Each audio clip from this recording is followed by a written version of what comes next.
Academy. Good evening everyone. Welcome to Harish Academy. Today we will discuss March 6th, 2026 current affairs in detail. ఇవాళ మన first topic politics సంబంధించి ఒక important topic. కొత్త గవర్నర్లను నియమించిన president Droupadi Murmu, new గవర్నర్స్ని appoint చేసిన president Droupadi Murmu garu. Yesterday president Droupadi Murmu గారు 7 స్టేట్స్ 7 రాష్ట్రాలు మరియు 2 యూనియన్ టెరిటరీస్ 2 కేంద్ర పాలిత ప్రాంతాలకి గవర్నర్లను మరియు లెఫ్టినెంట్ గవర్నర్లను నియమించడం జరిగింది. సో ఎగ్జామ్ పాయింట్ ఆఫ్ వ్యూలో మనం తెలుసుకోవాల్సినది ఫస్ట్ పాలిటీ పాయింట్ ఆఫ్ వ్యూలో గవర్నర్కి సంబంధించి ఏమైనా ఆర్టికల్ ఉందా, అటువంటి బేసిక్ డీటెయిల్స్, అతని యొక్క టెన్యూర్ ఏంటి, అతని పదవీ కాలము, అతన్ని ఎలా రిమూవ్ చేస్తారు, అతన్ని ఎలా తొలగిస్తారు, అటువంటి బేసిక్ డీటెయిల్స్ ఒక 2 minutes తెలుసుకున్న తర్వాత స్టాటిక్ పాయింట్ ఆఫ్ వ్యూలో ఏ రాష్ట్రాలకి ఎవరిని నియమించారో మనం తెలుసుకుంటే సరిపోతుందండి. ఫస్ట్ మనకి పాలిటీలో స్టేట్ ఎగ్జిక్యూటివ్ అని చెప్పేసి చదువుతాం. State executive part 6 of the Indian constitution. భారత రాజ్యాంగంలో పార్ట్ 6లో స్టేట్ ఎగ్జిక్యూటివ్ అంటే మనకి ఆర్టికల్స్ 153 నుంచి 167 వరకు, ఆర్టికల్స్ 153 నుంచి 167 వరకు ఉంటాయి. అంటే ఇది స్టేట్ ఎగ్జిక్యూటివ్ గురించి తెలుపుతుంది. మరి స్టేట్ ఎగ్జిక్యూటివ్లో ఎవరుంటారు? Governor, chief minister, council of ministers అంటే ఏంటి? మంత్రులు. Governor, chief minister, council of minister, advocate general. Advocate general of a state అంటే ఏంటి? ఈయన న్యాయ అధికారి, న్యాయ నిపుణుడు అని చెప్పవచ్చు. సో మరి మనకి స్టేట్ ఎగ్జిక్యూటివ్లో గవర్నర్ అనే వ్యక్తి చాలా కీలకం. ఇందులో ఆర్టికల్ 153 ఏం చెప్తుందంటే there shall be a governor for each state. ప్రతి రాష్ట్రానికి కూడా గవర్నర్ ఉండాలి అని చెప్పేసి చెప్తుంది. అదే యూనియన్ టెరిటరీస్కి అయితే లెఫ్టినెంట్ గవర్నర్స్ని నియమిస్తారు. మరి ఇక్కడ గవర్నర్ని అపాయింట్ చేసేది ప్రెసిడెంట్, నియమించేది ప్రెసిడెంట్. మరి ఇది ఇక్కడ తెలుసుకోవాల్సినది భారత రాజ్యాంగంలో ముఖ్యంగా ఆఫీస్ ఆఫ్ ద గవర్నర్ ఉంది కదా మనకి. అంటే ఆఫీస్ ఆఫ్ ద గవర్నర్ అంటే ఏంటి? గవర్నర్ యొక్క పోస్ట్, గవర్నర్ యొక్క ఆఫీస్ని మనము ఎక్కడి నుంచి తీసుకున్నాము? మనకి మన రాజ్యాంగంలో కొన్ని ఫీచర్స్ని కొన్ని విదేశాలకు సంబంధించిన రాజ్యాంగాల నుంచి మనము తీసుకున్నాం, బారో చేసాం. మరి ఆఫీస్ ఆఫ్ ద గవర్నర్ని government of India act 1935, government of India చట్టం 1935 నుంచి ఆఫీస్ ఆఫ్ ద గవర్నర్ని మనం తీసుకున్నాము. ఆ విషయం గుర్తుపెట్టుకోండి, రైట్? సో మరి ఇంకా మనం తెలుసుకోవాల్సింది గవర్నర్ యొక్క పదవీ కాలం. టెన్యూర్ వచ్చేసి 5 years, 5 ఏళ్ళు పదవీ కాలం. కానీ జనరల్గా ఇతన్ని ఎప్పుడైనా కూడా తొలగించవచ్చు. అధికారము రాష్ట్రపతికి ఉంటుంది. రాష్ట్రపతి ఎప్పుడైనా తొలగించవచ్చు. అయితే మరి రాష్ట్రపతి సొంతంగా తొలగిస్తారా అంటే జనరల్గా కేంద్ర ప్రభుత్వం రికమెండ్ చేస్తే, యూనియన్ గవర్నమెంట్ ఇతన్ని తొలగించండి అని రాష్ట్రపతికి సిఫార్సు చేస్తే రాష్ట్రపతి రిమూవ్ చేస్తారు. మరి ఇతన్ని తొలగించడానికి కారణాలు ఏమైనా రాజ్యాంగంలో ప్రస్తావించారా అంటే మెన్షన్ చేయలేదు, ప్రస్తావించలేదు. గవర్నర్ని రిమూవ్ చేయడానికి గ్రౌండ్స్ ఆఫ్ రిమూవల్, కొన్ని కారణాలు ఉండాలి కదా, ఆ గ్రౌండ్స్ని కాన్స్టిట్యూషన్లో ఎక్కడా కూడా మెన్షన్ చేయలేదు, ప్రస్తావించలేదు అన్న విషయం గుర్తుపెట్టుకోండి. అంటే ప్రెసిడెంట్ యొక్క ఇష్టము, అంటే కేంద్ర ప్రభుత్వ ఇష్టం అని చెప్పవచ్చు. అందుకే కదా గవర్నర్ని nominal head of a state అంటారు. జస్ట్ నామినల్ హెడ్ అంటే ఏంటి? జస్ట్ ఊరినే ఒక పదవి ఉండాలంటే ఉండాలి అంతే. కానీ రియల్ ఎగ్జిక్యూటివ్ ఎవరు? Chief minister. అసలైన ఎగ్జిక్యూటివ్ ఎవరు అంటే real executive chief minister. Governor he will act as a agent between central government and state governments. కేంద్ర ప్రభుత్వానికి రాష్ట్ర ప్రభుత్వాలకి మధ్య ఒక వారధిలాగా పనిచేయడం జరుగుతుంది. సో గుర్తుపెట్టుకోండి, 5 years టెన్యూర్, కానీ ఎప్పుడైనా తొలగించవచ్చు.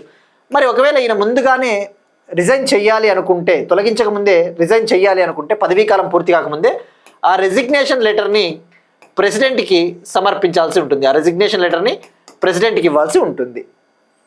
ఇక మరి క్వాలిఫికేషన్స్ ఏంటి? క్వాలిఫికేషన్స్ సిటిజన్ ఆఫ్ ఇండియా అయి ఉండాలి, భారత పౌరుడై ఉండాలి, 35 years కంప్లీట్ అయి ఉండాలి, 35 ఏళ్ళు కంప్లీట్ అయి ఉండాలి. ఇది సరిపోతుందండి. ఇంకా గవర్నర్ గురించి ఎక్కువ చెప్పినా అది పాలిటీ క్లాస్ అవుతుంది. నేను మెనీ టైమ్స్ చెప్పిన మనము ఎంత చదువుకోవాలో అంతే చదువుకోవాలా, ఇంకా ఎక్కువ డెప్త్ పోయినా అది పాలిటీ క్లాసు, లేదంటే ఎకానమీ క్లాసు, ఎస్ఎన్టీ క్లాస్ అవుతుంది. బట్ బ్యాక్గ్రౌండ్ ఇవ్వాలి కాబట్టి మనము చెప్తున్నాం. సో ఇక ప్రెసిడెంట్ ఇప్పుడు 7 స్టేట్స్కి 2 యూనియన్ టెరిటరీస్కి గవర్నర్స్ని మరియు లెఫ్టినెంట్ గవర్నర్స్ని నియమించారు. వీళ్ళు ఎక్కడి నుంచి వస్తూ ఉన్నారు కూడా అనవసరం అండి. మనము అంటే ఏంటి, పలానా చోటు నుంచి ఈ చోటుకి బదిలీ అయ్యారు, ఎక్కడి నుంచి బదిలీ అవుతున్నారు అన్నది గుర్తుంచుకోవద్దండి. జస్ట్ ఏ స్టేట్కి వచ్చారో గుర్తుపెట్టుకుంటే సరిపోతుంది. ఫస్ట్ తెలంగాణకి కొత్త గవర్నర్ రావడం జరిగింది. తెలంగాణకి ఇప్పుడు కొత్త గవర్నర్ వచ్చేసి శివ ప్రతాప్ శుక్లా. తెలంగాణకి న్యూ గవర్నర్ శివ్ ప్రతాప్ శుక్లా. ఇక ప్రస్తుతం తెలంగాణకి గవర్నర్గా ఉన్న జిష్ణుదేవ్ వర్మ గారు కూడా ఆయన్ని బదిలీ చేశారు. జిష్ణుదేవ్ వర్మ గారిని మహారాష్ట్ర గవర్నర్గా అపాయింట్ చేయడం జరిగింది. కవిందర్ గుప్తాని హిమాచల్ ప్రదేశ్ గవర్నర్గా నియమించడం జరిగింది. ఇక లెఫ్టినెంట్ జనరల్ రిటైర్డ్ సయ్యద్ అతా హస్నైన్ బీహార్ గవర్నర్. నాగాలాండ్ గవర్నర్గా నందకిషోర్ యాదవ్. ఢిల్లీకి లెఫ్టినెంట్ గవర్నర్గా తరంజీత్ సింగ్ సంధు. లడఖ్కి లెఫ్టినెంట్ గవర్నర్గా వినయ్ కుమార్ సక్సేనా. మరి ఇక ప్రస్తుతం తమిళనాడుకి గవర్నర్గా ఉన్న ఆర్ఎన్ రవిని వెస్ట్ బెంగాల్ గవర్నర్గా అపాయింట్ చేశారు. తమిళనాడు గవర్నర్గా ప్రస్తుతం ఉన్న ఆర్ఎన్ రవిని వెస్ట్ బెంగాల్ గవర్నర్గా ట్రాన్స్ఫర్ చేశారు. ఇక ప్రస్తుతం కేరళకి గవర్నర్గా ఉన్న రాజేంద్ర విశ్వనాథ్ ఆర్లేకర్ గారికి తమిళనాడు గవర్నర్గా అదనపు బాధ్యతలు ఇవ్వడం జరిగింది. ప్రస్తుతం కేరళ గవర్నర్గా ఉన్న రాజేంద్ర విశ్వనాథ్ ఆర్లేకర్ గారికి తమిళనాడు గవర్నర్గా అదనపు బాధ్యతలు ఇచ్చారు. సో మరి ఇక్కడ మనం తెలుసుకోవాల్సింది, మరి ఒకే రాష్ట్రం కాకుండా 2 లేదా అంతకంటే ఎక్కువ రాష్ట్రాలకు ఒకే వ్యక్తిని గవర్నర్గా నియమించవచ్చు అంటే నియమించవచ్చు. 7th కాన్స్టిట్యూషనల్ అమెండ్మెంట్ యాక్ట్ 1956 ప్రకారం 7th కాన్స్టిట్యూషనల్ అమెండ్మెంట్ యాక్ట్ 1956 ప్రకారము సేమ్ పర్సన్ని 2 or more స్టేట్స్ 2 లేదా అంతకంటే ఎక్కువ రాష్ట్రాలకి గవర్నర్గా నియమించవచ్చు. అవశ్యం గుర్తుపెట్టుకోండి. 7th constitutional amendment act 1956. So ఇక్కడ గుర్తుపెట్టుకోవాల్సింది office of the governor, government of India act 1935 అన్న విషయం గుర్తుపెట్టుకోండి. నెక్స్ట్ వన్, 2027 జనాభా గణన మస్కట్స్ను లాంచ్ చేసిన union home minister Amit Shah గారు. 2027 పాపులేషన్ సెన్సస్కి మస్కట్స్ అంటే చిహ్నాలు, మస్కట్స్ని లాంచ్ చేశారు. ఆ 2 మస్కట్ల పేర్లు ప్రగతి అండ్ వికాస్.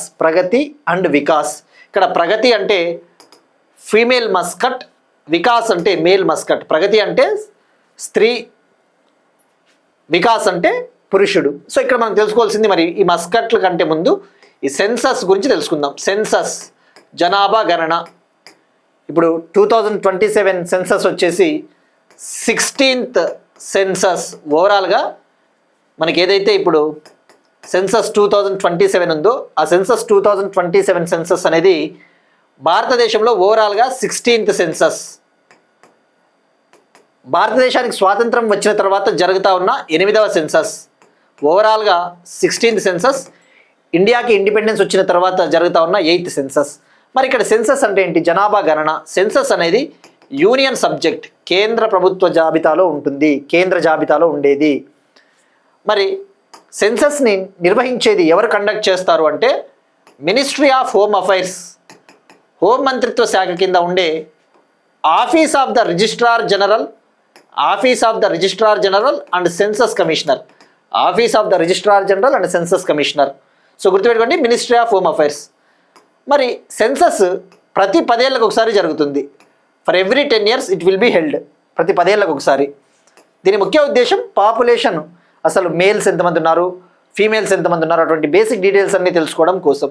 మరి ఇండియాలో ఫస్ట్ పాపులేషన్ సెన్సస్ ఎప్పుడు జరిగిందంటే బ్రిటిష్ టైంలో 1872లో జరిగింది. 1872లో ఫస్ట్ సెన్సస్. అయితే ఇది దేశవ్యాప్తంగా జరిగిన సెన్సస్ కాదు, ఇది నాన్ సింక్రొనైజ్డ్ సెన్సస్ అంటే దేశవ్యాప్తంగా అన్ని ప్రాంతాల్లో ఏకకాలంలో జరగలేదు, అక్కడ కొన్ని ప్రాంతాల్లో మాత్రమే జరిగింది. సో 1872లో జరిగింది నాన్ సింక్రొనస్ సెన్సస్.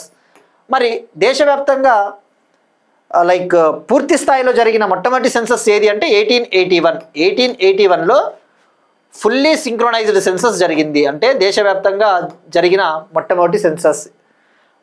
మరి 1881 ఇండియాకి మొట్టమొదటి సెన్సస్ కమిషనర్గా ఎవరు పనిచేశారంటే బ్రిటిష్ సెన్సస్ కమిషనర్ డబ్ల్యూసి ప్లౌడెన్ ఈయన నేతృత్వంలో 1881లో జరిగింది. సో ఇక్కడ మరి తెలుసుకోవాల్సింది ఏంటంటే సెన్సస్ కమిషనర్గా డబ్ల్యూసి ప్లౌడెనే ఉన్నాడు మనకి అప్పట్లో. సో ఇక్కడ మరి 16th సెన్సస్ విషయానికి వస్తే ఒక 2 పాయింట్లు మనం తెలుసుకోవాలండి. చాలాసార్లు డిస్కస్ చేసుకున్నామండి, మరొకసారి తెలుసుకుందాం. 16th సెన్సస్ మరి 1872లో ఫస్ట్ సెన్సస్, 2011లో చివరి సెన్సస్ జరిగింది 15th census. Actually 16th census 2021లో జరగాలి, కానీ కరోనా వల్ల 2027లో జరుగుతూ ఉంది. అంటే 2026లోనే ప్రారంభం కాబోతూ ఉంది యాక్చువల్లీ. మరి ఇక్కడ తెలుసుకోవాల్సింది ఈ యొక్క 16th సెన్సస్ 2027 సెన్సస్ యొక్క ప్రాముఖ్యత ఏంటి, సిగ్నిఫికెన్స్ ఏంటి అంటే ఇది first fully digital census in India. భారతదేశంలో మొట్టమొదటిసారిగా జరుగుతూ ఉన్న పూర్తి స్థాయి డిజిటల్ సెన్సస్. అంటే ఏంటి, ఇందులో పేపర్ పెన్ యూజ్ చేయరు, అంత డిజిటల్ ట్యాబ్లెట్స్, ల్యాప్టాప్స్, ట్యాబ్లెట్స్ అంతా యూజ్ చేస్తారు. మరి ఇక్కడ అలానే దీంతో పాటు క్యాస్ట్ ఎనుమరేషన్ సర్వే కూడా జరగబోతూ ఉంది. 2027 సెన్సస్లో భాగంగా తొలిసారిగా కుల గణన కూడా చేపట్టబోతా ఉన్నారు. For the first time caste enumeration is going to be happen along with the census, right. మరి ఇక్కడ 16th సెన్సస్ విషయానికి వస్తే 16th సెన్సస్ 2027 ఇది 2 phases జరుగుతుంది, 2 దశల్లో. ఒక దశ వచ్చేసి house listing operation. House listing operation అంటే ఇండ్లను లెక్కిస్తారు. House listing and house enumeration అంటే ఎన్ని ఇండ్లు ఉన్నాయి అనేసి. మరి ఇది ఎప్పటి నుంచి ఎప్పటివరకు జరుగుతుందంటే 2026 April 1 నుంచి September 30th వరకు. ఇక సెకండ్ ఫేజ్లో పాపులేషన్ ఎనుమరేషన్ జరుగుతుంది, అంటే ప్రజాగణన, జనాభా గణన. ఇది 2027 Februaryలో జరుగుతుంది, రైట్. ఇవి అండి బేసిక్ డీటెయిల్స్, ఇవన్నీ కూడా మనకు సరిపోతాయి. సో ఇది 16th సెన్సస్ సంబంధించిన ఇన్ఫర్మేషన్ మనం తెలుసుకున్నాం కదా. 16th సెన్సస్లో భాగంగా తొలిసారిగా ఫస్ట్ టైం హౌసెస్ని జియో ట్యాగింగ్ కూడా చేయబోతా ఉన్నారు అని చెప్పేసి మనం తెలుసుకుందాం. సో ఇది మనకి 2027 జనాభా గణన మస్కట్స్. గుర్తుపెట్టుకోండి, ప్రగతి అంటే స్త్రీ, వికాస్ అంటే పురుషుడు. అంటే వీళ్ళు ఎనుమరేటర్స్ అంటే వీళ్ళు అధికారులు, వీళ్ళే కదా సర్వే చేయాల్సిండేది. మరి చాలా లక్షల మంది ఎనుమరేటర్లు పాల్గొంటా ఉన్నారు.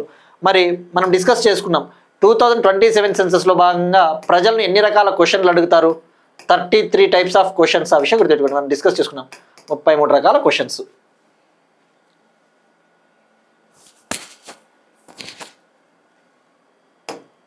ఇక అలానే union home minister Amit Shah గారు 4 డిజిటల్ సాధనాలను కూడా లాంచ్ చేశారు. 4 డిజిటల్ టూల్స్ ఈ సెన్సస్ 2027 కోసం 4 డిజిటల్ టూల్స్. మరి ఆ 4 డిజిటల్ టూల్స్ వచ్చేసి అందులో ఒకటి వచ్చేసి house listing block creator web application. మనకు అవసరం లేదండి, బట్ వీరైతే గుర్తుపెట్టుకోండి. House listing block creator web application అనే దాన్ని లాంచ్ చేశారు. అలానే house listing operation mobile app, self enumeration portal, మరొకటి census management and monitoring system portal, ఈ CMMS పోర్టల్ గుర్తుపెట్టుకోండి. మరి 4 డిజిటల్ టూల్స్ని ఏ సంస్థ డెవలప్ చేసిందంటే centre for the development of advanced computing, CDAC సంస్థ. Centre for development of advanced computing, CDAC సంస్థ ఈ 4 డిజిటల్ టూల్స్ని తయారు చేసింది. సో ఇక్కడ ఎనుమరేషన్ అంటే ఏం లేదండి, ఎనుమరేషన్ అంటే ఆ వివరాలను సేకరించే ప్రక్రియ, the process of collecting that information, enumeration. ఆ ప్రక్రియను చేపట్టే వాళ్ళని ఎనుమరేటర్స్ అంటారు. నెక్స్ట్ వన్, జన్ ఔషధి సప్తాహ్ 2026. జన్ ఔషధి సప్తాహ్ 2026 March 1 నుంచి 7 వరకు. సప్తాహ్ అంటే ఒక వారము. జన్ ఔషధి దివాస్ వీక్ని మనము March 1 నుంచి 7 వరకు సెలబ్రేట్ చేసుకుంటాం. అంటే March 1న స్టార్ట్ అయింది, రేపటితో ముగియబోతుంది. మరి ఏంటిది ఇది? జన ఔషధి, పేరులో ఉంది. జన ఔషధి అంటే డ్రగ్, ప్రజల కోసం మందులు. మరి ఇక్కడ దీన్ని ఎవరు నిర్వహిస్తారు అంటే ministry of chemicals and fertilizers మంత్రిత్వ శాఖ. ఎందుకు ఇది అసలు? జన ఔషధి అంటే ఏంటి? మనకి ఇండియాలో ప్రజలకి, పీపుల్కి చాలా అత్యంత చౌకగా, అఫోర్డబుల్ కాస్ట్తో అత్యంత చౌకగా ఔషధాలను అందించడం కోసం 2008లో ministry of chemicals and fertilizers మంత్రిత్వ శాఖ ప్రధానమంత్రి భారతీయ జన ఔషధి పరియోజన అనే ఒక స్కీమ్ని లాంచ్ చేసింది. దీని ముఖ్య ఉద్దేశం ప్రజలకి జనరిక్ మెడిసిన్స్, జనరిక్ ఔషధాలు అంటే ఏంటి? లో cost drugs, but they are quality కూడా ఉంటాయి వాటికి. మనం ఇప్పుడు అంతే కదా, అపోలో హాస్పిటల్కి పోతే ఒక్కో ట్యాబ్లెట్ 30 రూపాయలు 40 రూపాయలు అంటాడు. అదే మామూలు మెడికల్ షాప్కి పోతే జన ఔషధి డ్రగ్స్ మనకి తక్కువ కాస్ట్తో దొరుకుతాయి, క్వాలిటీ డ్రగ్స్ కూడా దొరుకుతాయి, జనరిక్ మెడిసిన్స్ అంటారు. మరి సామాన్యులకి ఆ భారం తగ్గాలి అంటే ఇటువంటి జన్ ఔషధి డ్రగ్స్ని, క్వాలిటీ జనరిక్ డ్రగ్స్ని అందించాలి అని చెప్పేసి 2008లో ఈ స్కీమ్ లాంచ్ చేయడం జరిగింది. మరి ఇప్పుడు 1 నుంచి 7 మార్చ్ వరకు తద్వారా అవగాహన తీసుకొని వస్తారు. మరి ఇక అలానే ఎవ్రీ ఇయర్ జన ఔషధి దివాస్ను కూడా సెలబ్రేట్ చేసుకుంటాం. ఎవ్రీ ఇయర్ జన ఔషధి దివాస్ను కూడా సెలబ్రేట్ చేసుకుంటాం. Every year Jan Aushadhi దివాస్ని. మరి ఆ జన ఔషధి దివాస్ని ఎప్పుడు సెలబ్రేట్ చేసుకుంటామంటే 7 మార్చ్, అంటే రేపు జన ఔషధి దినోత్సవము. మరి ఫస్ట్ టైం ఎప్పుడు సెలబ్రేట్ చేసుకున్నామంటే 2019లో. రేపు జరుపుకునేది మనము 8th జన ఔషధి దివాస్, 8వ జన ఔషధి దివాస్. 2019లో మొట్టమొదటిసారిగా మనం సెలబ్రేట్ చేసుకున్నామన్న విషయం గుర్తుపెట్టుకోండి, రైట్. మరి ఇక ప్రధానమంత్రి భారతీయ జన ఔషధి పరియోజన విషయానికి వస్తే ఇప్పటి వరకు ఈ స్కీమ్ కింద 18,000 జన ఔషధి కేంద్రాలను ఏర్పాటు చేసింది భారత ప్రభుత్వం. 18,000 జన ఔషధి కేంద్రాలు. జన ఔషధి కేంద్రాలు అంటే ఈ జనరిక్ మెడిసిన్స్ని అందించే మెడికల్ షాప్స్. ఇక టార్గెట్ వచ్చేసి 31st మార్చ్ 2027 కల్లా 25,000 జన ఔషధి కేంద్రాలను ఏర్పాటు చేయాలని చెప్పేసి మనం లక్ష్యంగా పెట్టుకున్నాం, టార్గెట్ పెట్టుకున్నాం. సో గుర్తుపెట్టుకోండి, ప్రధానమంత్రి భారతీయ జన ఔషధి పరియోజనని ఎప్పుడు లాంచ్ చేశారు? 2008. ఎవరు లాంచ్ చేశారంటే డిపార్ట్మెంట్ ఆఫ్ ఫార్మాస్యూటికల్స్ విభాగము, కెమికల్స్ మంత్రిత్వ శాఖ, ministry of chemicals and fertilisers. Next one, Andhra Pradesh current affairs. AP motor వాహనాల పన్ను సవరణ bill 2026. Andhra Pradesh legislative assembly, Andhra Pradesh assembly నిన్న ఒక బిల్ని పాస్ చేసింది. AP motor vehicles taxation amendment bill. AP motor vehicles taxation amendment bill 2026. తెలుగులో చెప్పాలంటే ఏపీ మోటార్ వాహనాల పన్ను సవరణ బిల్లు. మరి ఏంటిది? దీని ముఖ్య ఉద్దేశం ఏంటి అంటే ఆంధ్రప్రదేశ్లోని వెహికల్స్ ఏవైతే ఉంటాయో, motor vehicles, life tax pay చేస్తూ ఉన్న మోటార్ వెహికల్స్ పైన 10% రోడ్ సేఫ్టీ సెస్ను వెయ్యాలి అని చెప్పేసి ఈ బిల్లు ముఖ్య ఉద్దేశం. ఆంధ్రప్రదేశ్లో లైఫ్ ట్యాక్స్ను కడుతూ ఉన్న మోటార్ వెహికల్స్ పైన 10% రోడ్డు భద్రతా సెస్ని విధించాలి అని చెప్పేసి దీని ముఖ్య ఉద్దేశం. మరి మనం తెలుసుకున్నాం ఎన్నోసార్లు, సెస్ అంటే ఏంటి?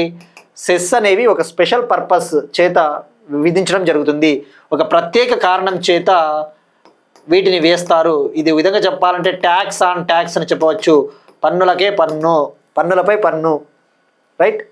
సో మరి ఇక 10% వేయాలి అని డిసైడ్ అయ్యింది గవర్నమెంట్ ఆఫ్ ఏపీ. మరి ఏం చేయబోతా ఉన్నారు అంటే ఈ 10% రోడ్ సేఫ్టీ సెస్ని ఆంధ్రప్రదేశ్లో రోడ్ ఇన్ఫ్రాస్ట్రక్చర్ని డెవలప్ చేయడం కోసం, రోడ్డు మౌలిక వసతులు, గుంటలు ఎక్కడైతే ఉంటాయో గుంతలు ఉన్న రోడ్లని బాగుపరచడం కోసము, ఆ రోడ్ మెయింటెనెన్స్, రోడ్ రిపేర్ కోసం దీన్ని యూజ్ చేస్తారు, ఉపయోగిస్తారు. ఈ యొక్క రోడ్ సేఫ్టీ సెస్ ద్వారా ఆంధ్రప్రదేశ్ గవర్నమెంట్కి నెలకు 22.5 crore రెవెన్యూ రాబోతోంది. 22.5 కోట్ల రెవెన్యూ రాబోతూ ఉంది. అంటే వీటిని రోడ్డు కోసం, రోడ్డు యొక్క ఇన్ఫ్రాస్ట్రక్చర్ కోసం ఉపయోగిస్తారు. ఇక ఆల్రెడీ మీరు చూసుకుంటే మోటార్ వెహికల్స్ పైన జిఎస్టీ కూడా బాగా తగ్గింది. September 22, 2025లో తెచ్చిన జిఎస్టీ రీఫార్మ్స్లో భాగంగా మోటార్ వెహికల్స్ ఏవైతే ఉంటాయో, ముఖ్యంగా స్మాల్ కార్స్, చిన్న కార్లు, అలానే 2 వీలర్స్ 350cc బిలో 350cc కంటే తక్కువ ఇంజన్ కెపాసిటీ ఉన్న 2 వీలర్స్ పైన ఇప్పుడు జిఎస్టీ ఎంత ఉంది? ఇప్పుడు 18%. గతంలో 28% ఉండే, ఇప్పుడు జిఎస్టీ ఇప్పుడు 18%. సో ఇది అండి. సో మరి దీనికోసం ఆంధ్రప్రదేశ్ ప్రభుత్వం ఏ చట్టానికి సవరణ చేసింది అంటే, ఈ బిల్లు కోసం Andhra Pradesh government AP motor vehicles taxation act 1963, AP motor vehicles taxation act 1963కి amendment, సవరణ చేసిందన్న విషయం గుర్తుపెట్టుకోండి. సో ఆ నెంబర్ గుర్తుపెట్టుకోండి, 10% road safety, 10% road safety cess. Next one, Telangana current affairs. Karimnagar డిసిసిబికి ప్రథమ స్థానం, కరీంనగర్ డిస్ట్రిక్ట్ సెంట్రల్ కోఆపరేటివ్ బ్యాంక్కి ఇండియాలోనే first place. Karimnagar district central cooperative బ్యాంక్కి ఇండియాలో ఫస్ట్ ప్లేస్ వచ్చింది. మరి కోఆపరేటివ్ బ్యాంక్స్ అంటే ఏంటి? మనకి సహకార బ్యాంకులు, ముఖ్యంగా రూరల్ కోఆపరేటివ్ బ్యాంక్స్, రూరల్ ఏరియాస్లో ప్రజలకి రూరల్ ఎంటర్ప్రినర్షిప్, రూరల్ లైఫ్స్, గ్రామీణ ప్రజల జీవితాలను బాగుపరచడం కోసం ఈ కోఆపరేటివ్ బ్యాంక్స్ పనిచేస్తూ ఉంటాయి. మరి జాతీయ సహకార బ్యాంకుల సమాఖ్య కమిటీ 2024-25 ఇయర్కి గాను national cooperative banks federation committee 2024-25 ఇయర్కి గాను బెస్ట్ సర్వీసెస్ అందించిన బ్యాంక్స్కి ర్యాంకింగ్స్ ఇవ్వడం జరిగింది, అవార్డ్స్ ఇవ్వడం జరిగింది. సో ఫస్ట్ ప్లేస్లో Karimnagar district central cooperative bank Telangana నిలిచింది. ఇప్పటి వరకు కరీంనగర్ బ్యాంకు 9 టైమ్స్ ఈ అవార్డు అందుకునింది. ఇప్పుడు 10వ సారి కూడా ఈ అవార్డుకి ఎంపికైంది. సో మరి ఈ నెల 17న ఈ నెల మార్చి 17న సిక్కింలో NABARD deputy managing director Rawat garu Karimnagar జిల్లా సహకార బ్యాంక్ సిఇఓ సత్యనారాయణరావుకు ఈ అవార్డుని ఇవ్వనున్నారు. సో ఇక్కడ గుర్తుపెట్టుకోవాల్సింది ఏంటంటే మనకి కోఆపరేటివ్ బ్యాంక్స్ అంటేనే గుర్తురావాల్సినది ఇంటర్నేషనల్ ఇయర్ ఆఫ్ కోఆపరేటివ్స్. సహకార రంగాన్ని అభివృద్ధి చేయడం కోసం యునైటెడ్ నేషన్స్ 2025 ఇయర్ని అంతర్జాతీయ సహకార సంవత్సరంగా ప్రకటించింది. ఏ ఇయర్ని? 2025. నెక్స్ట్ వన్, గ్రీన్ ఇన్ఫ్రా బాండ్ల ద్వారా 10,000 కోట్లు సేకరించిన bank of Baroda. Green infrastructure బాండ్ల ద్వారా 10,000 crores సేకరించిన బ్యాంక్ ఆఫ్ బరోడా దేశీయ గ్రీన్ ఇన్ఫ్రాస్ట్రక్చర్ బాండ్లను జారీ చేసిన మొదటి భారతీయ బ్యాంకు. దేశీయ గ్రీన్ ఇన్ఫ్రాస్ట్రక్చర్ బాండ్లను జారీ చేసిన మొదటి భారతీయ bank. Bank of Baroda raised 10,000 crore by issuing green infrastructure bonds. The first Indian bank to issue green infrastructure banks. Bank of Baroda became first bank in India to issue a domestic green infrastructure bonds. మరి ఇక్కడ మనకి డైరెక్ట్గా తెలుసుకోవాల్సింది ఈ infrastructure bonds అంటే ఏంటి, తర్వాత green infrastructure bond అంటే ఏంటో తెలుసుకోవాలండి. అసలు బాండ్ అంటే ఏంటి? బాండ్ అంటే ఒక డెట్ ఇన్స్ట్రుమెంట్.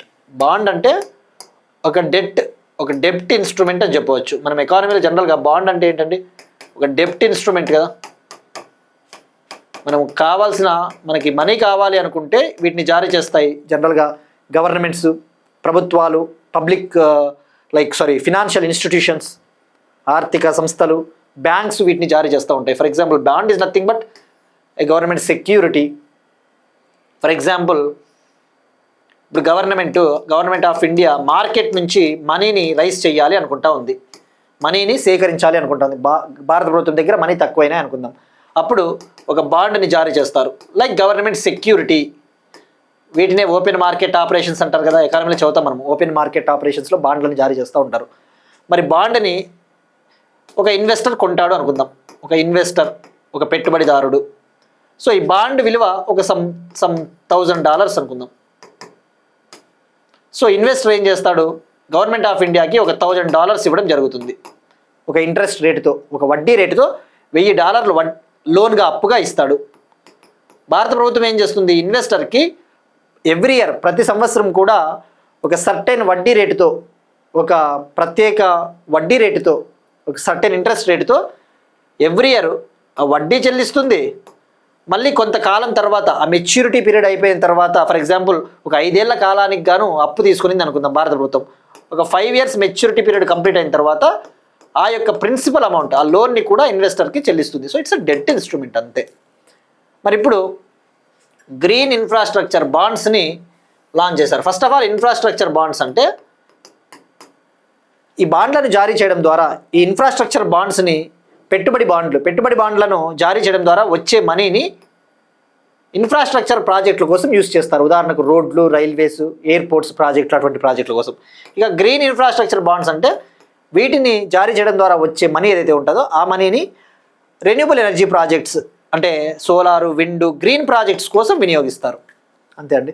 సో దేశీయ గ్రీన్ ఇన్ఫ్రాస్ట్రక్చర్ బాండ్లను జారీ చేసిన మొదటి భారతీయ బ్యాంకు బ్యాంక్ ఆఫ్ బరోడా.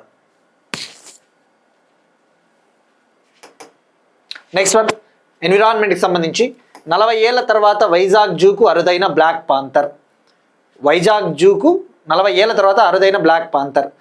ఆంధ్రప్రదేశ్లోని ఇందిరాగాంధీ జూలాజికల్ పార్క్, విశాఖపట్నం, ఆంధ్రప్రదేశ్లోని ఇందిరాగాంధీ జూలాజికల్ పార్క్ 40 ఇయర్స్ తర్వాత, 40 ఏళ్ల తర్వాత రేర్ బ్లాక్ పాంథర్ని రిసీవ్ చేసుకునింది, స్వాగతించింది. మరి ఎక్కడి నుంచి అంటే అనిమల్ ఎక్స్చేంజ్ ప్రోగ్రాంలో భాగంగా, జంతు మార్పిడి కార్యక్రమంలో భాగంగా అస్సాంలోని గువాహతిలోని అస్సాం స్టేట్ జూ, అస్సాం రాష్ట్ర జూ నుంచి విశాఖపట్నంకి రావడం జరిగింది. మరి వీటితో పాటు Visakha zoo Himalayan black bear, common leopard, Asiatic lion ఇటువంటి వాటిని రిసీవ్ చేసుకునింది. మనం ఎగ్జామ్ పాయింట్ ఆఫ్ వ్యూ తెలుసుకోవాల్సింది బ్లాక్ పాంథరు. మరి దీని ఐయూసిఎన్ స్థితి ఏంటి, ఇది బ్లాక్ కలర్లో ఎందుకు ఉంది, ఇటువంటి బేసిక్ డీటెయిల్స్ అండి. సో ఇక్కడ మీరు చూస్తే మనకి ఇంటర్నేషనల్ బిగ్ క్యాట్ అలయన్స్లో 7 స్పీషీస్ ఉంటాయని చెప్పేసి మెనీ టైమ్స్ మనం తెలుసుకున్నాం. 7 రకాలు: tiger lion, cheetah, leopard, snow leopard, Puma jaguar. మనకి ఈ బ్లాక్ పాంథర్ అంటే ఒక విధంగా చెప్పాలంటే ఇదేదో ప్రత్యేకమైన జీవేం కాదు, ఇది ఒక రకమైన లెపర్డు లేదంటే ఒక రకమైన జాగ్వారే. ఇది కూడా ఏమంటే మరి బ్లాక్ కలర్ ఎందుకు ఉంటుంది అంటే మెలనిన్ అనే ఒక పిగ్మెంట్ ఉంటుంది ఈ జీవులలో. జనరల్గా మెలనిన్ అనే ఒక పిగ్మెంట్, ఆ పిగ్మెంట్ అనేది ఒకవేళ ఎక్కువగా ఉత్పత్తి అయినా లేదంటే ఉత్పత్తి కావాల్సిన దానికంటే తక్కువగా ఉత్పత్తి అయినా అది బ్లాక్ కలర్లోకి వస్తుంది. అంటే డ్యూ టు జీన్ చేంజెస్, కొన్ని రకాల జన్యు మార్పుల వల్ల. దానికి కారణం ఏంది? మెలనిన్. అందుకే దీన్ని మెలనిస్టిక్ పాంథర్ అని కూడా పిలుస్తారు, మెలనిస్టిక్ పాంథర్. మరి ఇక్కడ తెలుసుకోవాల్సింది దీని యొక్క శాస్త్రీయ నామము, దీని ఐయూసిఎన్ స్థితి. మీరు ఇక్కడ చూస్తే ఈ black panther Asia, Africa, America ఖండాలలో ఉంటుంది. మరి ఇది బ్లాక్ పాంథర్ ప్యాంథెరా అనే జీనస్కి చెందినది, ప్యాంథెరా అనే జీనస్. మరి మెలనిజం అంటే ఏంటి? ఇక్కడ ఇందాక మీరు చూస్తే ఇక్కడ చెప్పడము లెపర్డ్స్లలో, లెపర్డ్ అయినా జాగ్వార్ అయినా ఇవన్నీ కూడా ఒక రకమైన చిరుతపులులే అండి. లెపర్డ్లలో ఈ యొక్క మెలనిన్ అనేది తక్కువగా ఉత్పత్తి అయిందనుకో అప్పుడు బ్లాక్ కలర్. జాగ్వార్లలో ఈ మెలనిన్ అనేది భారీ స్థాయిలో ఉత్పత్తి అయిందనుకో, high production of melanin in jaguars leads to black panther. మరి ఇక్కడ బ్లాక్ పాంథర్కి సైంటిఫిక్ నేమ్స్ అవసరమా అంటే వీలైతే గుర్తుపెట్టుకోండి, అదర్వైజ్ నో నీడ్ అండి. బ్లాక్ పాంథర్, బ్లాక్ లెపర్డ్ అంటే బ్లాక్ పాంథరే. దీని సైంటిఫిక్ నేమ్, శాస్త్రనామము ప్యాంథెరా పార్డస్. అదే బ్లాక్ జాగ్వార్ అయితే బ్లాక్ జాగ్వార్ అన్న బ్లాక్ పాంథరే. ప్యాంథెరా ఓన్కా అనేది శాస్త్రనామము. బట్ అంత అవసరం లేదండి, ఐయూసిఎన్ స్థితి ఒకటే గుర్తుపెట్టుకోండి. బ్లాక్ పాంథర్కి ఐయూసిఎన్ స్థితి అంటే దీని రక్షణ స్థితి ఎలా ఉంది అంటే వల్నరబుల్ అంటే దుర్బలమైన స్థితిలో ఉంది. Next one again HPV vaccine న్యూస్లో ఉందండి, బట్ ఇది different vaccine. Indian HPV vaccine Cervavac, Indian human papilloma virus vaccine Cervavac న్యూస్లో ఉంది. సెర్వావ్యాక్ మనం ఇటీవలే ఒక టాపిక్ డిస్కస్ చేసుకున్నాం. ప్రైమ్ మినిస్టర్ నరేంద్ర మోడీ గారు రాజస్థాన్లోని అజ్మీర్లో కంట్రీ వైడ్, దేశవ్యాప్తంగా 14-year-old గర్ల్స్కి, 14 ఏళ్ల బాలికలకు ఉచిత హెచ్పివి వ్యాక్సినేషన్ కార్యక్రమాన్ని ప్రారంభించారు. ప్రైమ్ మినిస్టర్ నరేంద్ర మోడీ గారు ఇటీవల రాజస్థాన్లోని అజ్మీర్లో 14-year-old గర్ల్స్కి ఫ్రీ హెచ్పివి వ్యాక్సినేషన్ ప్రోగ్రామ్ని లాంచ్ చేశారు.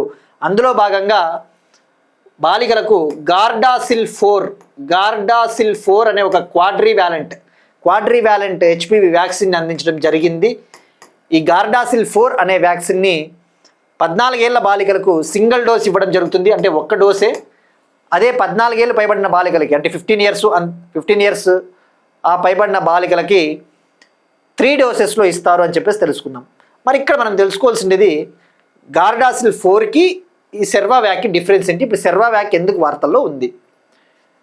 సెర్వావ్యాక్ అనేది వ్యాక్సిన్, ఇది ఇక్కడ మీరు చూస్తే ఈ సెర్వావ్యాక్ వ్యాక్సిన్ని డెవలప్ చేసింది సీరం ఇన్స్టిట్యూట్ ఆఫ్ ఇండియా.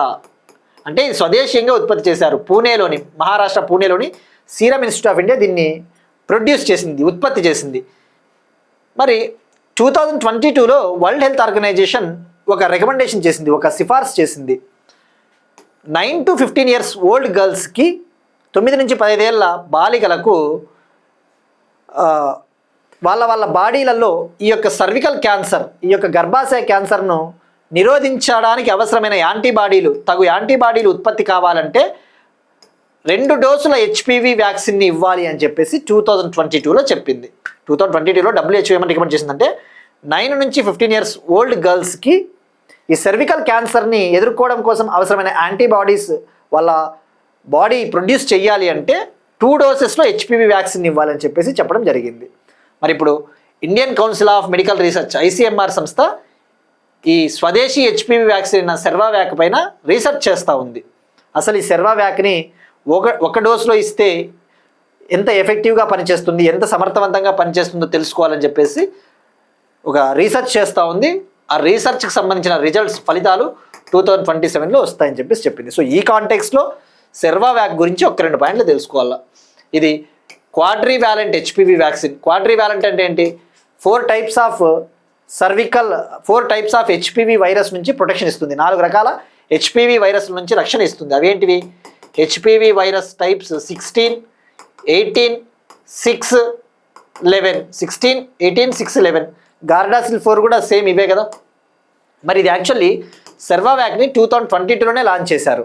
కానీ ఇంకా ప్రస్తుతం అయితే క్లినికల్ ట్రయల్స్ కొనసాగుతున్నాయి. phase 2, phase 3 clinical trials.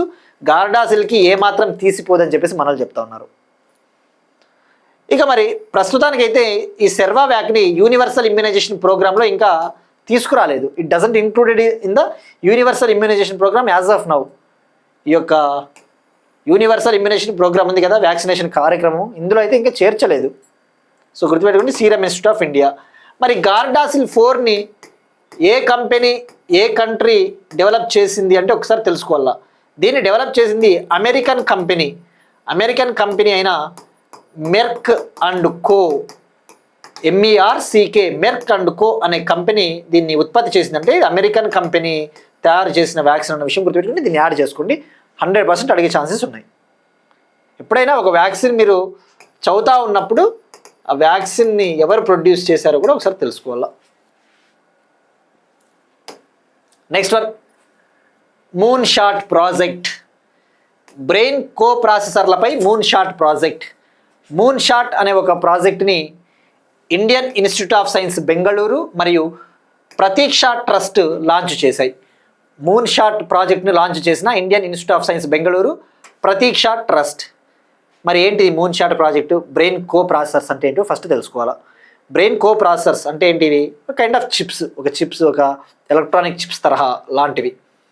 So మరి దీని ముఖ్య ఉద్దేశం ఏంటి? మనం ఇప్పుడు చూస్తూ ఉన్నాం, ఎవరైనా పర్సన్కి బ్రెయిన్ స్ట్రోక్ వచ్చింది అనుకోండి, ఆ బ్రెయిన్ స్ట్రోక్ వస్తే బ్రెయిన్ పెరాలసిస్ వస్తుంది. బ్రెయిన్ అనేది యాక్టివేట్ అవ్వదు, బ్రెయిన్ సరిగా పనిచేయదు, బ్రెయిన్ ఫంక్షనింగ్ సరిగా ఉండదు.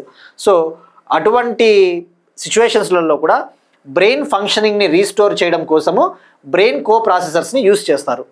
బ్రెయిన్ ఏదైనా దెబ్బతిన్నా బ్రెయిన్ యొక్క సహజ కార్యకలాపాలు కొనసాగేలా ఉపయోగపడతాయి ఈ బ్రెయిన్ కో ప్రాసెసర్లు. మరి ఇందులో భాగంగా ఇంప్లాంటబుల్ మరియు నాన్ ఇన్వేసివ్ బ్రెయిన్ కో ప్రాసెసర్లను అభివృద్ధి చేస్తారు. ఇంప్లాంటబుల్ అంటే ఏంటి? మన బాడీలోకి చొచ్చింపజేస్తే అవి ఇంప్లాంటబుల్ అంటారు. ఇంప్లాంటబుల్ అంటే ఇప్పుడు మనం ఆ సినిమా ఉంది కదండి, అతన్ని ఎవరిది, రామ్ హీరో సంథింగ్ అదేదో సినిమా ఉంటుంది కదా, ఆ సినిమాలో అతను మర్చిపోయిన మెమరీని అంతా కూడా తిరిగి పొందడానికి ఒక చిప్ని డెవలప్ చేసి పంపిస్తారు. సో ఆ టైప్ ఆఫ్ అనుకోవచ్చు. సో మరి ఇక్కడ ఇంప్లాంటబుల్, నాన్ ఇన్వేసివ్ అంటే ఎక్స్టర్నల్గానే ఇవి వర్క్ అయ్యేలాగా. సో బ్రెయిన్ యాక్టివిటీని రీస్టోర్ చేస్తారు. మరి ఎట్లా? ఈ చిప్ల ద్వారా ఆ న్యూరల్ రికార్డింగ్స్ ఏవైతే ఉంటాయో ఆర్టిఫిషియల్ ఇంటెలిజెన్స్ అల్గారిథమ్స్ని యూజ్ చేసుకొని, AI అల్గారిథమ్స్ని ఉపయోగించుకొని బ్రెయిన్ యొక్క ఫంక్షనింగ్ని రీస్టోర్ చేస్తారు, బ్రెయిన్ యొక్క కార్యకలాపాలను తిరిగి పునరుద్ధరిస్తారు. నెక్స్ట్ వన్, నానో ఫైబర్ పొరలను అభివృద్ధి చేసిన IICT హైదరాబాద్ శాస్త్రవేత్తలు. CSIRకు చెందిన IICT institute, council for scientific and industrial research, CSIRకు చెందిన Indian Institute of Chemical Technology Hyderabad, భారతీయ రసాయన సాంకేతిక పరిశోధన సంస్థ, బట్ ఇంగ్లీష్లోనే గుర్తుపెట్టుకోండి, Indian Institute of Chemical Technology ఎక్కడ ఉంది? హైదరాబాద్ చెందిన Indian Institute of Chemical Technology researchers nano fibre మెంబ్రెయిన్స్ని డెవలప్ చేశారు. నానో ఫైబర్ మెంబ్రెయిన్స్ అంటే ఏంటి? నానో టెక్నాలజీ ఏ విధంగా అయితే బయోటెక్నాలజీనో ఇందాక మనం చదివినది ఇదంతా కూడా బయోటెక్నాలజీ, న్యూరో బయోటెక్నాలజీ కిందకు వస్తుంది. ఇది నానో టెక్నాలజీ. మరి ఈ నానో ఫైబర్ మెంబ్రెయిన్స్ అనే ఒక రకమైన పొరలు, ఫిల్టర్స్ని తయారు చేశారు. మరి ఏంటి దీని ముఖ్య ఉద్దేశము?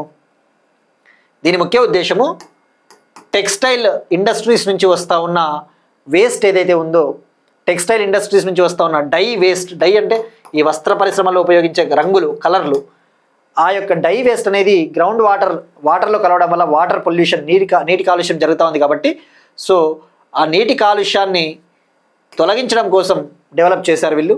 సో ఆ టెక్స్టైల్ వేస్ట్ ఏదైతే ఉందో ఆ టెక్స్టైల్ వేస్ట్ని 99% రిమూవ్ చేసేలా, తొలగించేలా దీన్ని అభివృద్ధి చేశారు. ఇది లో cost waste water treatment solution చెప్పవచ్చు. చాలా తక్కువ ఖర్చుతోనే ఈ యొక్క వేస్ట్ వాటర్ని శుద్ధి చేయవచ్చు. సో మరి ఇవి నానో ఫైబర్ మెంబ్రెయిన్స్. ఇందులో ఉపయోగించిన మెటీరియల్స్ ఏమి అంటే కొన్ని రకాల నానో పదార్థాలు.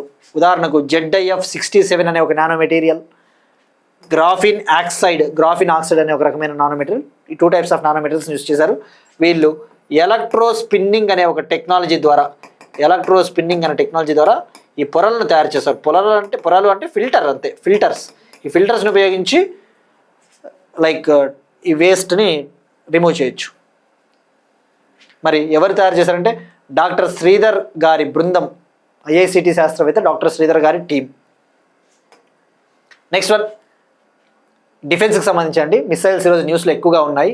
అమెరికాకి ఇరాన్కి మధ్య యుద్ధ వాతావరణంలో America doomsday missile test. America doomsday అనే ఒక మిసైల్ని టెస్ట్ చేసింది. దీన్నే మినిట్ మ్యాన్ 3 మిసైల్ అంటారు. Missile. America tested nuclear capable Minuteman 3 missile.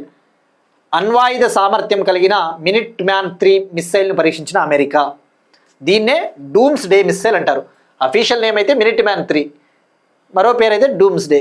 మరి ఏంటిది ఇది ఒక ఇంటర్ కాంటినెంటల్ బ్యాలిస్టిక్ మిసైల్ అంటే ఒక ఖండం నుంచి ఇంకో ఖండంలో కూడా వెళ్ళగలిగేంత పవర్ ఉన్న బ్యాలిస్టిక్ మిసైల్. మరి దీన్ని అమెరికాలోని కాలిఫోర్నియాలోని వాండెన్బర్గ్ స్పేస్ ఫోర్స్ బేస్ నుంచి లాంచ్ చేశారు. మరి దీనికి ఉన్న ఫీచర్స్ ఏంటి, స్ట్రెంగ్స్ ఏంటి అంటే ఇది 1970లోనే అమెరికా యూజ్ చేయడం మొదలుపెట్టింది. 1970లోనే డిప్లాయ్ చేశారు. ఈ మిసైలు 6000 మైల్స్ ట్రావెల్ చేస్తుంది. 6000 మైల్స్ దూసుకుని పోతుంది. 6000 మైల్స్ అంటే కిలోమీటర్లలో చెప్పాలి అంటే 13,000 కిలోమీటర్లు, 13,000 కిలోమీటర్స్ ట్రావెల్ చేస్తుంది. కెపాసిటీ అంత ఉంది.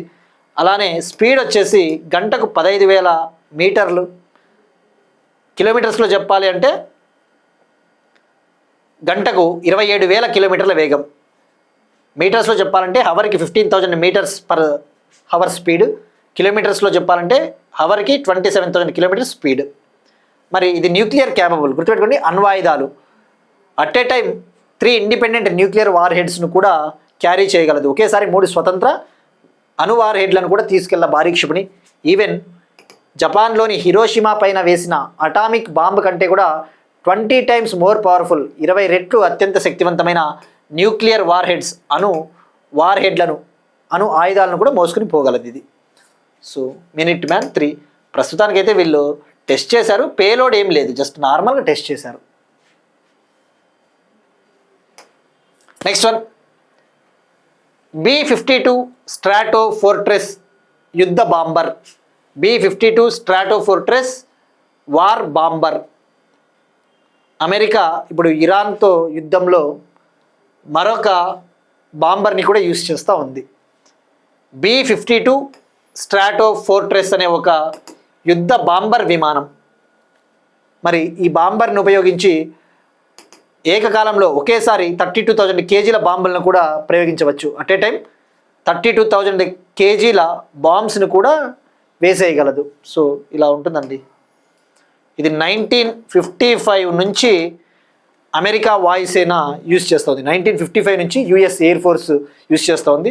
అమెరికన్ ఎయిర్ ఫోర్స్ అవసరాల కోసం బోయింగ్ సంస్థ దీన్ని 1950sలోనే డెవలప్ చేసింది. ఎవరు డెవలప్ చేశారంటే బోయింగ్ సంస్థ. నెక్స్ట్ వన్, అగైన్ డిఫెన్స్కి సంబంధించి మార్క్ 48 టార్పిడో నిన్న మనం టాపిక్ డిస్కస్ చేసుకున్నాం కదండి. ఇండియన్ ఓషన్లో శ్రీలంక కోస్ట్కి దగ్గరలో అమెరికా సబ్మెరైన్లోని న్యూక్లియర్ సబ్మెరైన్ టార్పిడోని ఉపయోగించి ఇరాన్కు చెందిన ఐరిస్ డేనా అనే ఒక ఫ్రిగేట్ క్లాస్ షిప్ ఫ్రిగేట్ యుద్ధ నౌకను నాశనం చేసింది అని చెప్పేసి దాంట్లో దురదృష్టవశాత్తు 80 మందికి పైగా మరణించారు. మరి ఈ కాంటెక్స్లో మనం తెలుసుకోవాల్సింది మార్క్ 48 టార్పెడో. ఈ మార్క్ 48 టార్పెడో దీన్ని 1972లోనే అమెరికా యూస్ చేసింది. ఇందులో యాక్టివ్ ప్యాసివ్ సోనార్స్ ఉంటాయి. ఇలా మీరు చూస్తే ఇది న్యూక్లియర్ సబ్మెరైన్ నుంచి టోర్పెడో అనే వెపన్స్ని లాంచ్ చేస్తూ ఉన్నారు. మరి వీటిని ఎందుకు యూస్ చేస్తారంటే ఈ టార్పెడోస్ని న్యూక్లియర్ సబ్మెరైన్స్ శత్రు దేశాలకు చెందిన సబ్మెరైన్స్ని శత్రు దేశాలకు చెందిన ఈ యొక్క వార్షిప్స్ యుద్ధ నౌకల్ని నాశనం చేయడం కోసం ఉపయోగిస్తారు. సెకండ్ వరల్డ్ వార్ తర్వాత రెండవ ప్రపంచ యుద్ధం తర్వాత తొలిసారిగా టార్పెడోస్ను ఉపయోగించి ఒక శత్రు దేశ యుద్ధ నౌకను నాశనం చేయడం ఇదే మొదటిసారి. For the first time since world war II foreign countries worship got destroyed by using this kind of torpedo by America. Next one again defence సంబంధించి ఇరాన్ షాహెద్ 136 డ్రోన్స్ని యూజ్ చేస్తూ ఉంది. ప్రజెంట్ ఇజ్రాయెల్ పైన ఇరాన్ షాహెద్ 136 అనే ఒక cheap drones చౌకైన డ్రోన్స్ని ఉపయోగిస్తూ ఉంది. మరి దీని రేంజ్ వచ్చేసి 2000 కిలోమీటర్స్. అమెరికా ఇజ్రాయెల్ ఏదైతే ఉందో ఆ వాటి నుంచి ముప్పు తప్పించుకోవడం కోసం ఇరాన్ లాంచ్ చేస్తూ ఉంది. వీటి రేంజ్ 2000 కిలోమీటర్స్. అంటే ఏంటి, ఇరాన్ నుంచి లాంచ్ చేస్తే ఇజ్రాయెల్లో ఉన్న కీలకమైన స్థావరాలపైన మెయిన్ బేసెస్ పైన అటాక్ చేయొచ్చు. సో గుర్తుపెట్టుకోండి, షాహెద్ 136 డ్రోన్ ఇరాను చౌక, ఇవి లైక్ చీపర్. ఒక్కొక్క షాహెద్ 136 డ్రోన్ని తయారు చేయడం కోసం 16 లక్షలు ఖర్చు అవుతుందంట, అంతేనంట, 16 lakhs. ఇది జీపీఎస్ గైడెడ్, అంటే జీపీఎస్ ఆధారంగా పనిచేస్తుంది. 40 kg వార్ హెడ్ని మోసుకొని పోతుంది, 40 kgల పేలోడ్ని మోసుకొని పోతుంది. మరి ఇక్కడ మీరు చూస్తే వీటినే సూసైడ్ డ్రోన్స్ అంటారు, ఆత్మాహుతి డ్రోన్లు. వాటికి పేరేంటంటే కమికజే డ్రోన్స్ అంటారు. ఈ కమికజే డ్రోన్స్నే ఆత్మాహుతి డ్రోన్లు, సూసైడ్ డ్రోన్స్ అంటారు. ఇవి దగ్గరికి పోయిన తర్వాత, లక్ష్యాన్ని చేరుకున్న తర్వాత, టార్గెట్ని రీచ్ అయిన తర్వాత ఈ షాహెద్ 136 డ్రోన్స్ బ్లాస్ట్ అయిపోతాయి, పేలిపోతాయి. 50 horsepower ఇంజిన్ ఉంటుంది వీటికి. ఇలా ఉంటాయండి షాహెద్ 136 డ్రోన్స్. సో మీకు చాలా ఇంపార్టెంట్ అండి ఇటువంటివి యూస్ చేస్తా ఉన్నప్పుడు. ఎగ్జామ్లో ఎలా అడుగుతా అంటే డైరెక్ట్గా అడుగుతాడు, షాహెద్ 136 డ్రోన్ని ఏ కంట్రీ ఇటీవల యూస్ చేసింది. ఫర్ ఎగ్జాంపుల్ రష్యాకి ఉక్రెయిన్కి యుద్ధం జరుగుతూ ఉంది కదండి. రష్యాకి ఉక్రెయిన్కి జరుగుతూ ఉన్న వార్లో కూడా మీరు పేపర్ చూస్తూ ఉంటే, ఈనాడు పేపర్లో ఫ్లేమింగో క్షిపణులు అని చెప్పేసి ఇటీవల వార్తల్లో ఉన్నాయి. Flamingo missiles. ఆ ఫ్లేమింగో క్షిపణుల్ని ఎవరు యూస్ చేశారు అంటే ఉక్రెయిన్ యూస్ చేసింది రష్యా ఉక్రెయిన్ యుద్ధంలో. అట్లా అడుగుతాడండి ఫ్లేమింగో క్షిపణులు. నెక్స్ట్ వన్, ఇక అణ్వస్త్ర దేశాల విషయానికి వస్తే నిన్ననే ఒక టాపిక్ డిస్కస్ చేసుకున్నాం మనము. అంతర్జాతీయ నిరాయుధీకరణ మరియు అణ్వస్త్ర వ్యాప్తి నిరోధక దినోత్సవం, international day of disarmament and non proliferation day, March 5th, right. So మరి ఈ కాంటెక్స్లో న్యూక్లియర్ పవర్ కంట్రీస్ తీసుకుంటే ఓవరాల్గా as of now 9 nuclear power countries ఉన్నాయి, 9 న్యూక్లియర్ దేశాలు ఉన్నాయి. అందులో P5 కంట్రీస్ ఉన్నాయి. P5 కంట్రీస్ అంటే ఏంటండి, permanent countries. United Nations Security Council, ఐక్యరాజ్యసమితి భద్రతా మండలిలో శాశ్వత దేశాలు 5 ఉంటాయి. ఏవేవి, Russia, America, China, France, UK or England. ఈ 5 దేశాలు P5 కంట్రీస్. ఇవి nuclear capable nuclear countries. India, Pakistan also nuclear countries. Israel nuclear country. ఉత్తర కొరియా, North Korea.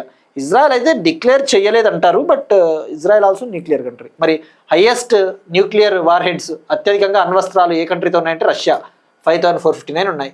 Second place America వద్ద 5277 ఉన్నాయి యాజ్ ఆఫ్ 2025 అండి, 2025 చివరి నాటికి ఈ డేటా. చైనా దగ్గర 600 ఉన్నాయి, ఫ్రాన్స్ దగ్గర 290, ఇంగ్లాండ్ 225, ఇండియా దగ్గర 180 ఉన్నాయి, పాకిస్తాన్ 170. ఈ డేటా అవసరం లేదండి, ఫస్ట్ ఏది ఈ న్యూక్లియర్ కంట్రీస్ ఎన్ని ఉన్నాయో గుర్తుంచుకోండి. ఇక ఇవాళ క్వశ్చన్ అండి మనం డిస్కస్ చేసుకున్న topic, Rajmarg Pravesh web portal. Rajmarg Pravesh web పోర్టల్ని ఇటీవల ఒక మినిస్టర్ లాంచ్ చేశారు. అప్గ్రేడెడ్ రాజ్మార్గ్ ప్రవేశ్ వెబ్ పోర్టల్ని. ఇది ఏ మంత్రిత్వ శాఖ లాంచ్ చేసిన పోర్టల్? దీని ఉద్దేశం ఏంటి? దీని యొక్క పర్పస్ ఏంటి? Try for it.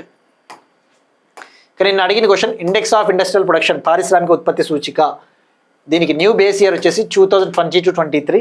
గతంలో బేస్ ఇయర్ 2011-12 ఉండే, ఇప్పుడు 2022-23. ఇందులో 3 సెక్టార్స్ ఉంటాయి: మ్యానుఫ్యాక్చరింగ్, మైనింగ్, ఎలక్ట్రిసిటీ. అంటే మన యొక్క ఇండస్ట్రియల్ ప్రొడక్షన్లో షార్ట్ టర్మ్ చేంజెస్ని మెజర్ చేయడం కోసం ఐఐపిని యూస్ చేస్తారు. భారత పారిశ్రామిక ఉత్పత్తిలో ఏ స్థాయిలో మార్పులు వస్తూ ఉన్నాయో కొలవడం కోసం ఇది యూస్ చేస్తారు. ఇందులో మ్యానుఫ్యాక్చరింగ్ హైయెస్ట్ వాటా, తయారీ రంగం వాటా 77.63 వెయిటేజ్. దానికి మ్యానుఫ్యాక్చరింగ్కి అత్యధికంగా వెయిటేజ్ ఇచ్చారు, 77.63. Mining 14.37, electricity 7.99. దీన్ని రిలీజ్ చేసేది మాస్పి మంత్రిత్వ శాఖ, గణాంకాలు మరియు పథకాల అమలు మంత్రిత్వ శాఖ కింద ఉండే ఎన్ఎస్ఓ, నేషనల్ స్టాటిస్టికల్ ఆఫీస్. దీన్ని ఎవ్రీ మంత్ రిలీజ్ చేస్తారు, గుర్తుపెట్టుకోండి, ఎవ్రీ మంత్. అయితే ఒక నెల ల్యాగ్తో, 4 వీక్స్ ల్యాగ్తో దీన్ని రిలీజ్ చేయడం జరుగుతుంది. దీన్ని ఎవ్రీ మంత్ 28th, ప్రతి నెల 28వ తారీఖు లేదా నెక్స్ట్ వర్కింగ్ డే. ఒకవేళ 28వ తారీఖు మిస్ అయినా నెక్స్ట్ వర్కింగ్ డే రోజున రిలీజ్ చేయడం జరుగుతుంది ఈ డేటాని. ఐఐపి ఇటీవల మనం డిస్కస్ చేసుకున్నాం. జనవరి 2026లో ఐఐపి వృద్ధి రేటు 4.8% ఉందని చెప్పేసి. IIP's growth rate it's 4.8% in January 26. ఇక నిన్న ఆస్పిరెంట్స్ మనం ఒక టాపిక్ డిస్కస్ చేసుకున్నామండి. ఆల్వార్లు మనము 12 అని చెప్పాం. ఆల్వార్లు 12 అండి. కొంతమంది కామెంట్ సెక్షన్లో 16 అన్నారు. మరి అది మీరు చూస్తే, మనం ఎన్సీఆర్టీస్ బుక్స్ చదివినా ఈవెన్ దివ్యదేశం అనే .com అఫీషియల్ వెబ్సైట్ పోయినా మన పురాణాల్లో క్లియర్గా 12 ఆల్వార్సే ఉంటారు. ఈ 12 మంది ఆల్వార్లే 4000 దివ్య ప్రబంధం అని రాశారండి. మరి వాళ్ళు ఆస్పిరెంట్స్ కొంతమంది 16 అని మెన్షన్ చేశారు. మరి వాళ్ళ 16 ఆల్వార్లని వాళ్ళు ఎక్కడ చదివారో వీలైతే ఆ సోర్స్ పెట్టండి. మీరు చదివింటారు కదా ఎక్కడి నుంచి 16 మంది ఆల్వార్లని. వీలైతే యూట్యూబ్లో మన కామెంట్ సెక్షన్లో కామెంట్ చేయండి, ఒకసారి చెక్ చేసుకుంటాం. కానీ మీరు ఎన్సీఆర్టీలు చదివినా, ఈవెన్ దివ్యదేశం .com అనే ఒక రిలీజియస్ వెబ్సైట్కి పోయినా క్లియర్గా 12 అనే అంటున్నారండి. ఎక్కడ 16 అని అయితే నేనైతే చదవలేదు. ఈవెన్ మీరు ఎగ్జామ్స్ చూస్తే Madhya Pradesh public service commission state service exam, అంటే గ్రూప్ 1 ప్రిలిమ్స్ ఎగ్జామ్ 2022లో జరిగితే అడిగాడు, ఆల్వార్లు నయనార్లు పురాణాల ప్రకారం ఎంతమంది ఉన్నారంటే క్లియర్గా ఆన్సర్ వాడు కీలో కూడా 1263 అన్నాడు. 12 మంది ఆల్వార్లు, 63 నాయనార్లు అంటే శైవ షైన్స్, శివ భక్తులు అంటారు కదా, వాళ్ళు 63. సో మరి పురాణాల ప్రకారం అయితే 12. మరి 16 ఎక్కడ చదివారో ఒక్కసారి మీరు వీలైతే చెప్పండి. బట్ నేనైతే అంతా చాలా సోర్సెస్లో చెక్ చేసిన 12 అనే ఉందండి. మీరు ఎన్సీఆర్టీలు కూడా ఒకసారి రెఫర్ చేసుకోవచ్చు, 16 అయితే కాదు. ఇక్కడ మీరు చూస్తే ఆల్వార్ సైంట్ అంటే కూడా 12 మంది వీళ్ళు ఉంటారు. ఇక్కడ మీరు చూస్తే నిన్న మనం డిస్కస్ చేసుకున్నాం. తిరుమంగై ఈయన ఉన్నాడు ఇక్కడ, తిరుమంగై 12. సరే 16 ఉంటే ఆ 16 పేర్లన్నా వాళ్ళు రావాలి కదా, ఎక్కడ రావట్లేదు. ఇవి వాటి కరెంట్ అఫైర్స్. మనం ఒకసారి క్విక్గా రీక్యాప్ చేద్దామండి.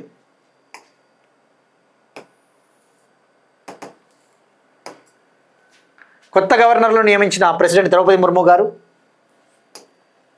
2027 జనాభా గణన మస్కట్స్, ప్రగతి మరియు వికాస్. జనౌషధి సప్తాహ్ 2026 మార్చ్ 1 నుంచి 7 వరకు. ఏపీ మోటార్ వాహనాల పన్ను సవరణ bill 2026. Karimnagar district central cooperative బ్యాంక్కి ప్రథమ స్థానం. గ్రీన్ ఇన్ఫ్రాస్ట్రక్చర్ బాండ్ల ద్వారా 10,000 కోట్లు సేకరించిన బ్యాంక్ ఆఫ్ బరోడా. 40 ఏళ్ల తర్వాత వైజాగ్ జూకు అరుదైన బ్లాక్ పాంథర్.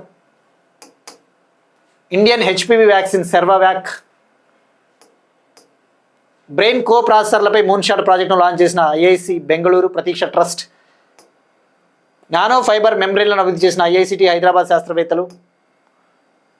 మినిట్ మ్యాన్ 3 మిస్సైల్ను టెస్ట్ చేసిన అమెరికా. B-52 స్ట్రాటో ఫోర్ట్రెస్ యుద్ధ బాంబర్ విమానాన్ని రంగంలోకి దించిన America. Mark 48 torpedo America. Shahed 136 drones Iran. Nuclear power countries 9. That's it. These are today's current affairs. We'll meet you again tomorrow and thank you everyone.